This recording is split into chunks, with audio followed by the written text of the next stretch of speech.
everybody, and welcome to the first of our exclusive video series that we'll be presenting to you here at Consultus, where we aim to cover a wide range of topics happening in the energy and sustainability sector. My name's Sam Buckingham, and today I'm here with Steve Atkins, and the first topic that we'll be covering is around ESOS Phase 3 in particular. Steve, if you'd just like to introduce yourself. Yeah, thanks Sam. Hello everybody. My name's Steve Atkins. I'm a principal consultant at Consultus. I've been in the energy industry for 20 years, and the team that I look after is responsible for the ESOS scheme, particularly delivery of ESOS for our end customers. So, glad to be here. Brilliant. In today's session, the sort of three key things that we'd like you guys to get out of this is very basically an understanding of what ESOS is and who it affects, along with any risks of non-compliance. Also, we're just going to have a quick look at some of the key challenges that Phase 3 may present. But ultimately understanding the differences that the new phasing's brought out.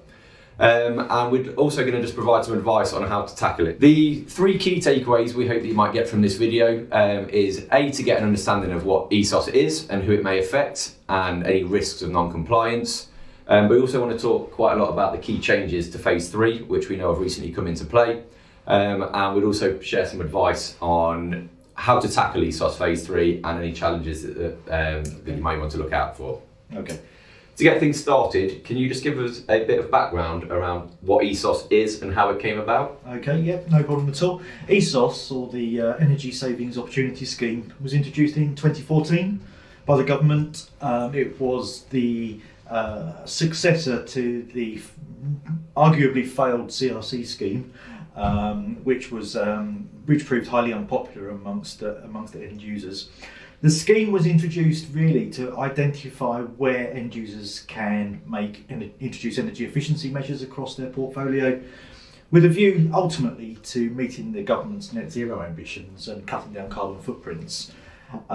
It was introduced, as I say, in 2014. It runs in 3-year cycles, and as you just said, we're just about approaching now the end of the Phase 3 part of the scheme, which ultimately ends on the 5th of June 2024, albeit the actual compliance period is only until December 2023. Okay. So we are now in Phase 3. I suppose it would be wise to let people know what the qualifying criteria is for Phase 3. How do you know if you're in or out? Yeah, okay, yeah, no problem at all. ESOS is designed for a particular sector of the UK economy. In order to be mandated to take part, a customer has to meet one of two requirements for Phase 3. Firstly, it's designed for end users with more than 250 employees. But secondly, it also covers organisations with an annual turnover of more than £44 million and a balance sheet of more than 38 million. Now, ESOS works on the basis of parent organisations. So the idea is it has a pyramid structure, and organisations must look to their highest parent organisation, whether that be in the UK or overseas, to assess whether these thresholds are met. If the threshold is met at a parent level, then every organisation under that parent organisation is covered by the ESOS scheme. So even if a customer themselves feel that they aren't covered by the scheme, it's quite possible that they are, by virtue of the fact that they've got a parent organisation which does meet those thresholds. Okay, great.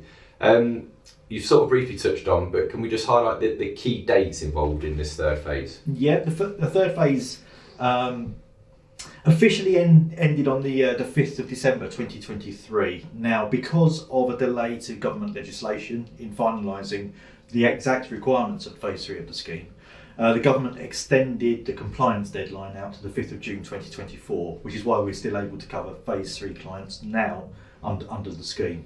So customers are required to report on their energy usage up to the 5th of December 2023, but they have until the 5th of June 2024 under a 6-month extension in order to do so and to submit their information to the Environment Agency. Okay, great. And I suppose in terms of compliance, if a customer was to not meet the required elements of the scheme, are there any penalties? What's at stake? Yeah, we work closely with clients to make sure that to flesh out whether they are mandated to take part in the scheme. It's quite important that it's clear as to why a customer must take part, and also what their requirements are. Penalties for non-compliance are generally financial. So a one-off fine of up to £50,000 for not carrying out an audit or not meeting the regulatory requirements, plus £500 a day on top of that until such time as the requirements are met. So phases 1 and 2 have seen substantial fines given out to companies for non-compliance. Further to that, however, and perhaps more dangerous to many customers, is the reputational risk that goes with it. The government and the Environment Agency publish a list of non-conformers every year, and clearly there's a reputational risk to any end user who is on that list for failing to meet what is ultimately a government requirement. And phase 3, as I understand, there's been a number of changes from the previous two phases. What are the key things that customers should be aware of that's changed since they may have done this last time? Yeah, as I said, we've been waiting for the regulatory kind of explanation and the guidance to come out, which it was released just before Christmas for phase 3. We knew there were some changes coming along, but the changes are potentially quite extensive as to what customers will need to do. Firstly, there's a greater onus on companies to report their organisational structure, and that's why it's so important to understand the pyramid structure of many companies. The accreditation requires customers to either provide an organisation chart or other information which explains exactly who the companies taking part in ESOS are, okay. And it's part of the evidence pack as to exactly how that hangs together and the information that you submit. So firstly, a big onus on the general kind of umbrella organisation. There are also changes to the information which is actually submitted in the reporting of the energy usage of the customer. For the first time, we've seen the introduction of intensity metrics, what are called intensity metrics for customers, which basically require the reporting on energy usage per square metre of footage. Per square footage for customers based on the size of their buildings. It also requires the use of an intensity metric for a production figure. So, for example, a manufacturer may have an intensity metric which shows their energy usage per tonne of produce coming through their factory. So those requirements were never part of the scheme during phases 1 and 2, and it actually brings it more into line with the SECR reporting, the Streamlined Energy and Carbon Reporting, which many customers also need to take part in. There are some other changes. Paths to ESOS compliance have changed. Customers with ISO 50001 who were previously exempt from providing an ESOS report now have to do so. They have to produce a written report. But one of the biggest changes we're seeing is actually coming through the end of phase 3 and moving into phase 4, which started officially on the 6th of December 2023. And that is an ongoing commitment from the customer to report on the energy savings measures which have been recommended through their ESOS report. So, site audits carried out, a written report is produced indicating the energy efficiency measures which a customer can introduce and how that may affect the energy usage across the customer's portfolio. The requirement now is on an annual basis in December each year for the next 2 years to look at which of those measures have been introduced, okay. And to report on the energy savings which are being generated. Are those energy savings in line with what was expected, for example? So rather than being a scheme which runs on a 3-yearly cycle, ESOS has now become an annual reporting requirement for many customers, and that needs to change the mindset of the customer as to how they approach it. Yeah, and in fairness, some of the conversations I've had around ESOS previously was that allowed it to become a paper exercise because there was nothing that was mandatory on the back of it. So that probably will help change the mindset. The general feeling is that changing into annual reporting and reporting on the measures which are identified and progress towards those measures is giving the scheme a little more teeth than it's had in the previous phases, and it's making customers look at what their requirements are going forwards and how to introduce some real proper practical changes to their energy usage. And one thing you mentioned, you touched on Streamlined Energy and Carbon Reporting, SECR. Mm-hmm. That's also an annual report. Yes. It sounds like there's now going to be an additional report. What are the key differences between the two? The two schemes are, on the face of it, remarkably similar. The the scope of emissions, which are covered under SCCR, the energy usage, which needs to be looked at, the energy sources, which need to be looked at, are slightly different across the two schemes. And we can advise on that should a customer wish to talk about it in a little more detail. It's a little bit too technical to go into in a webinar, in a podcast such as this. But so there are slight differences in the scheme in terms of scope. SCCR also reports on a customer's financial year basis, whereas ESOS is done on December to December each year. So there will be differences for customers based on their financial years. Many customers are obviously April to April, some July to July. So there are differences in the schemes.